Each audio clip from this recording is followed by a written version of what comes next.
The tree of the knowledge of good and evil, which is considered the tree of death, is actually the etzmutz level. It's eitz, tree, mavet, death. This etzmutz level is the present tense. When one lives totally in the present tense, in the present at all times, with no consideration to the future. When there's no consideration of the future, there's no recognition of the past, because the past and future are one that split, and that the present is the in-between. It's the pressure of the present that creates a past and future as its mistake. There is only the present. There is only jouissance, total pleasure and engagement in the present. And when one drops out of that, then you get a question of good and evil, of yes and no, of permitted and not permitted. In the present tense, it's just go. Go. Enjoyment. The totality of life. It's between the pieces of sleep, going to sleep and waking up. Well, waking up from sleep and then going to sleep again. The present tense, which looks like life, is really from the tree of death. It has a sense of no future, of no children, of the consciousness of progeny into a future time. Total enjoyment in and of itself, with no regard for anything but the moment. That's true religiosity. To be totally present at all times. The desire is for this present. And here's my innovation here. This tree of death, this present tense, is what starts everything off. The death urge, the death drive precedes the life drives. The desire for the present is greatest. And then we worry about a future, the life drives. The life drives are actually the perversions, but we consider the perversions the death drives of being only concerned with the present and with one's own pleasures. And that's why things are upside down and people can never find happiness, because the happiness is predicated on the opposite poles. Looking for the tree of life when you already have tasted total presence, which is the ultimate tree of life. To live in the moment, totally in the moment, to bring all your abilities and consciousness into the moment. Because then you lose your ego and realize that life is just a film and that you're just a vav, a chain, a link of the chain in that life, just a thread of hair of a head.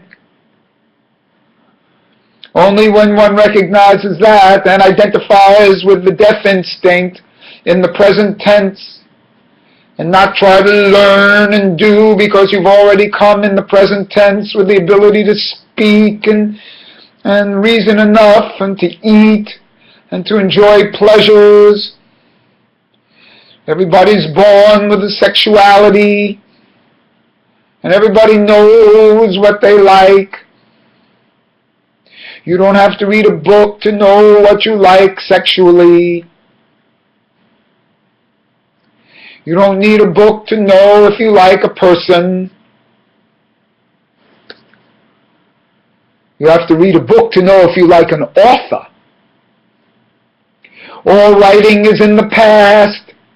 All writing is by definition dead, because it was written and then read after it was written. Not like speech, which is in the present tense. Not like the concept of children, which shows a concept of the future, even in pop songs. This accepted reality, we accept this as like a normalcy. It's not a normalcy. The present is the normalcy. The awareness in the present is the normalcy. That's the tree of the knowledge of good and evil, which is called the tree of death, which is the death drive, which is the pleasure, it's jouissance. The whole idea is to scrape away to get a jouissance. And when one lives in the present, that is eternal life. Eternal life is in the present tense. You will know that you're in eternal life when you're in the present tense. In the act of making love, you feel you're in the present tense. And orgasm is considered le petit mort, the little death. And because that's the death drive, the ultimate pleasures, the ultimate tanug, the ultimate ratzon and will, it's for these areas that we are now speaking the present tense only. Isn't that what the Vav HaHipuk does? It changes the tense of the verb. The Vav itself is the present tense. Even in its use of Vav HaHibur, the and, as using the and, I did this and that and is the present tense. We're always living only in the present tense and we don't know it.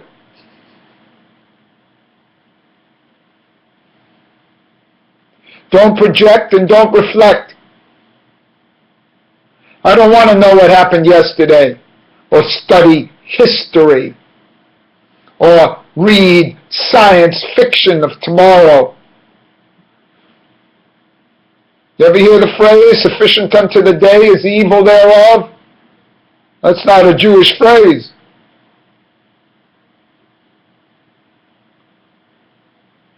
And so here I stand. Everything is provided for me. The air I breathe, the water I drink, the food I eat. Natural sleep and talk. I'm born by the death instinct to have no desire for the future. And if I have no desire for the future, I have no desire for the past. I eradicate these two poles by the present, and that's where the center was always in the present. The center is what creates life and creates the other two poles as parameters. A present that is no longer and a present that is not yet. So all the teachings of Judaism is just to get you into the present. When you study, you're in the present. When you're reading Torah, you're in the present. You're supposed to do it all the time. You're in the present. As I read the words, I'm in the present. And that's where I am. Always in the immediate, the not mediated. And we must analyze some of the mitzvot in this domain from this concept. The idea of children, necessity of children, the idea of other necessities, and see how they relate in concepts of time and concepts of denial of immediacy and pleasure and the present tense, and not waste our lives developing things for a future, Atid Lavo, the future to come, is again only in the present tense. Both aspects of Olam Haba, which is obviously present, and Atid Lavo, the future to come. The future to come has to be found in the present tense. How would that be? How would we have to eradicate certain concepts and look at them differently to attain the Atid Lavo in the moment that is right now?